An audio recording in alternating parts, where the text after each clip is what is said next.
Financial post में आज एक आर्टिकल छपा है जिसके मुताबिक उन्होंने क्वेश्चन किया है कि भाई कैनेडियंस के लिए रियल एस्टेट में ही इन्वेस्टमेंट करना एक ऑप्शन है या इसके अलावा भी ऑल्टरनेटिव ऑप्शंस हैं।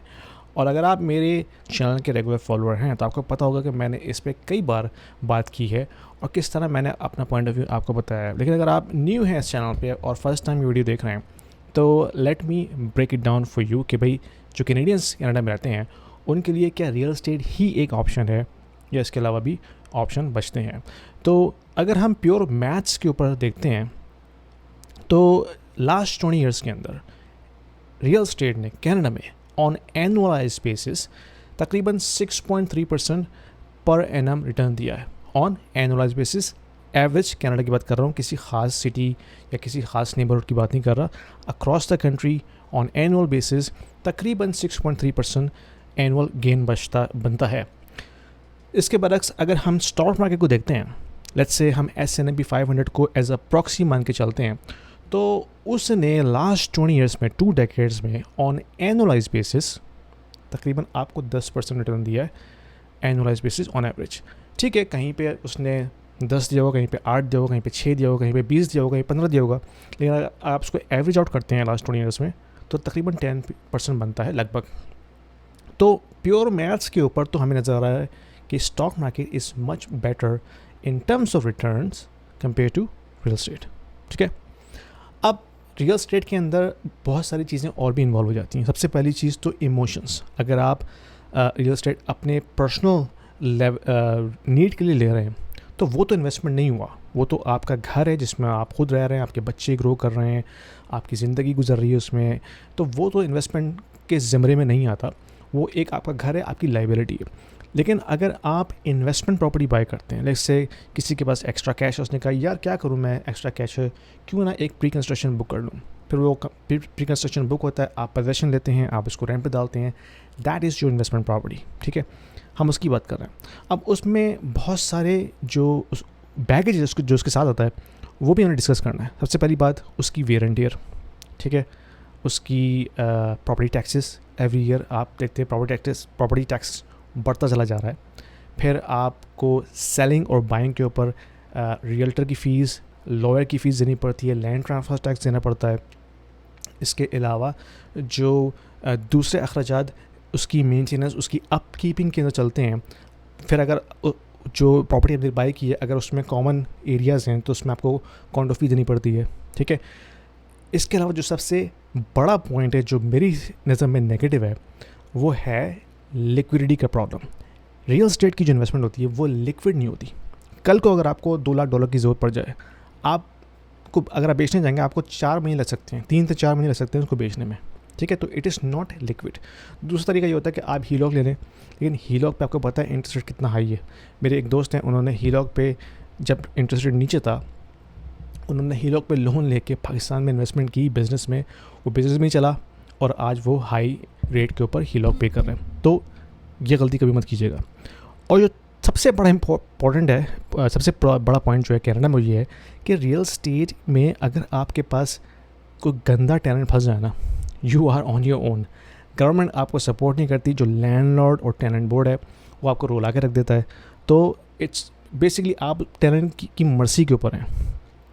तो ये तो हमने बात कर दी रियल एस्टेट के जो प्रॉस एंड कॉन्स हैं। अच्छा, दूसरा जो एंगल है वो है लेवरेज का। अक्सर लोग कहते हैं भाई रियल एस्टेट का गेम जो है वो लेवरेज का गेम है। आप सिर्फ 20% डाउन करते हैं, आप 80% लोन टू वैल्यू लोन लेते हैं घर बैंक से, और वो जो लेवरेज है वो आपका जो बेनिफिट है, जो एप्रिसिएशन है वो मल्टीप्लाई कर दे रही है by multiple folds. Yes, you are right, लेकिन leverage is a double edged sword. Leverage आपको कहीं फ़ायदा भी पहुंचाती है और कहीं बहुत नुकसान भी पहुंचाती है। अगर आपने जानना है तो आप उस बंदे से पूछिए जिसने लास्ट 2 ईयर्स में प्रॉपर्टी बाय की है, वो आपको बताएगा कि लेवरेज कितनी बुरी तरह आपको लॉस भी देती है। तो leverage is a double edge sword. ठीक है, जो मिथ थी ना कि भाई real estate always goes up, वो अब ब्रेक हो चुकी है। देखें, कोई भी चीज़ अपने फंडामेंटल से बहुत ज़्यादा हट के ग्रो नहीं कर सकती। ये एक नेचुरल फिनोमेना है। दरख्त जो होते हैं ना, दरख्त ट्रीज़, वो कभी भी जितने भी बड़े हो जाएं वो आसमान को नहीं छू सकते। ठीक है, तो उसकी अपनी लिमिटेशंस होती हैं। अच्छा, अब हम बात कर लेते हैं स्टॉक्स के ऊपर। स्टॉक्स ने, जैसे कि मैंने बताया कि S&P 500 ने 20 साल में एनुअलाइज बेसिस में ऑलमोस्ट 10% आपको प्रॉफिट दिया है। तो ये तो हो गई नंबर्स के ऊपर बात।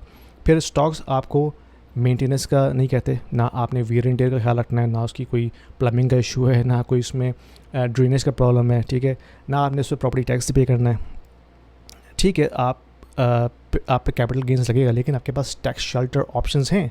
कनाडा में TFSA है, RRSP है, उसमें आप कैपिटल गेंस अपना जो है वो कंट्रोल कर सकते हैं। और फिर इसके अलावा जो सबसे बड़ी चीज़ है वो है लिक्विडिटी।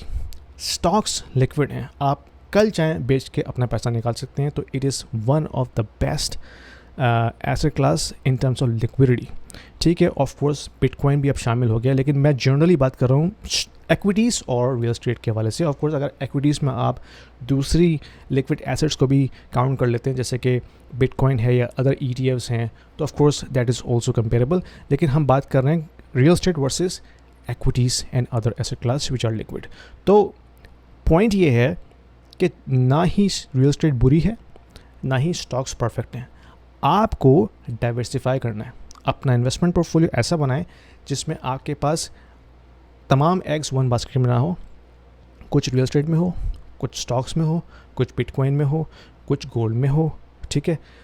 अपने आप को डाइवर्सिफाई करें ताकि कोई भी एक चीज़ अगर डूबती है तो दूसरी चीज़ उसको बैलेंस आउट कर लेती है। तो that is the message of this video. कोई भी चीज़ बिल्कुल ख़राब नहीं है, ना तो आप ऑल इन रियल एस्टेट में जाएं, ना तो आप ऑल इन स्टॉक में जाएं। यू मस्ट डाइवर्सिफाई योरसेल्फ और अपने रिस्क को हेज करना सीखिए। देखिए, जो सबसे बेहतरीन इन्वेस्टर वो होता है जो अपने रिस्क को समझता है और उसको हेज करता है, क्योंकि risk analysis is the best skill in investing. अगर वो आपको आ जाए, you can do a lot more in your life financially.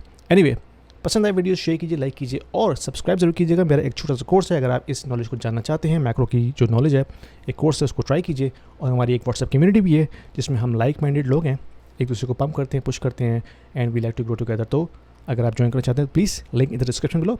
I'll see you in my next video. Thank you.